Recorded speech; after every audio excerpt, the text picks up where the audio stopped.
lingüística nos concellos y de la estabilidad de los seus traballadores, del plan de renovación progresiva de la señalización vial, del convenio con la Administración del Estado para la adaptación de la señalización, del nuevo manual de identidad gráfica con los logotipos bilingües. Hay que reconocer, señor presidente, que en esta materia nunca nos sorprende. El so sectarismo y desprecio a la lengua y la cultura de Asturias non lle nuevo. La fama lle verdad que lo precede. Mire cómo será lo suyo que ponen en marcha la autopista del mar y no son capaces de aprovecharla para potenciar la imagen de Asturias en el mundo, aceptando dedicar el Festival de Loría en Asturias el año próximo. Pero claro, lle mellor escuchar a la Pantoja na Llaural que potenciar la cultura y la música asturiana en el mundo. La verdad, y que lo suyo a veces lle increíble. Y por supuesto, non podía faltar un clásico entre los clásicos en esas intervenciones, les infraestructures asturianes. 11 años con el mismo cantar. Les mesmes infraestructures que nunca se acaben, los plazos que nunca se ponen, les fechas que nunca se conocen, el peaxe del Huerna que nunca se elimina. El mismo cuento de siempre, señor presidente. La verdad, ye que ya empieza a no creerlo nadie. Si hasta nos quieren quitar los vagones del tren que va para Madrid, dicen que quieren llevarlos para Valencia y poner nosotros más viejos, más pequeños, más incómodos. Esto ye de traga.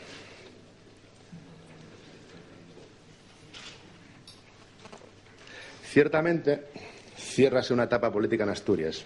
Acábase un ciclo político y el momento de abrir un proceso de regeneración democrática que se contraponga al silencio y a la resignación de los que son cómplices del régimen que carecemos en Asturias. Fai falta un cambio fondo. Non puede haber espacio para el pesimismo. La sociedad asturiana tiene que entamar un movimiento acompasado que marque un punto de inflexión en la dinámica de los últimos años. Y el momento de sumar voluntades, con generosidad, para construir otra Asturias que demanda a nuestra sociedad. Y desde el Bloque por Asturias estamos dispuestos a trabajar para devolver a la nuestra sociedad el optimismo, la autoestima, el orgullo, el dinamismo y la capacidad de respuesta. El futuro de Asturias pasa porque nuestro pueblo recupere la su capacidad de decisión sobre su futuro, por poner políticas en marcha políticas al servicio de la mayoría con el objetivo de algamar una sociedad basada en la justicia social, la regeneración política y la firme defensa del medio ambiente. El Bloque por Asturias propone un discurso activo y en positivo de lo que somos y de lo que queremos ser, para construir una Asturias plural, moderna y abierta. Señor presidente, usted tenía la oportunidad de tomar la dirección opuesta a Zapatero y gobernar desde la izquierda. Tenía la oportunidad de hacer las cosas bien y buscar una salida más justa a la crisis, pero lamentablemente optaron por el camino equivocado. Desertaron de la izquierda y dieron un volantazo a la derecha. Decidieron que pagaran las crisis los más débiles. El Bloque por Asturias opónse a esta forma de hacer política. Venga de quien venga. Tenemos alternativas y vamos a defenderles en las negociaciones de los presupuestos de 2011.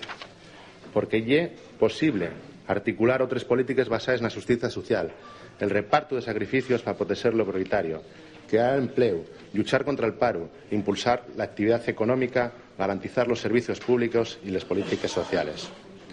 Si alguna persona pensaba que en el Bloque por Asturias iba a cambiar política por sillones, metió la pata.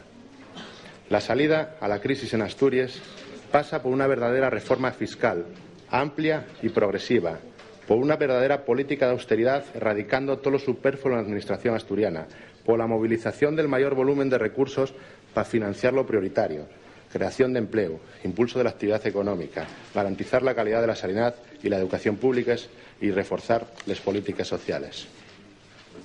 El Bloque por Asturias fala de justicia social y el Gobierno del Principado despide trabajadores interinos y eventuales, recorta sueldos, pone en peligro la sanidad y la educación públicas y acaba con las políticas sociales. Con el presupuesto del año 2011 tienen la oportunidad de reconocer los sus errores, de poner remedio a la política de recortes que están condenándonos al paro, la precariedad y la crisis permanente. Señor presidente, voy a acabar con un llamado a la esperanza. Acabo con unas palabras de Galeano en el idioma que él les escribió. A primera vista, el mundo parece una multitud de soledades amuchadas, todos contra todos, sálvese quien pueda. Pero el sentido común, el sentido comunitario, es un bichito duro de matar.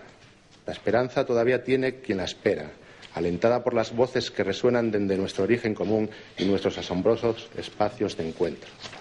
Yo no conozco dicha más alta que la alegría de reconocerme en los demás. Quizá esa es, para mí, la única inmortalidad digna de fe. Reconocerme en los demás, reconocerme en mi patria y en mi tiempo, y también reconocerme en mujeres y hombres que son compatriotas míos, nacidos en otras tierras, y reconocerme en mujeres y hombres que son contemporáneos míos, vividos en otros tiempos. Los mapas del alma no tienen fronteras. Muchas gracias.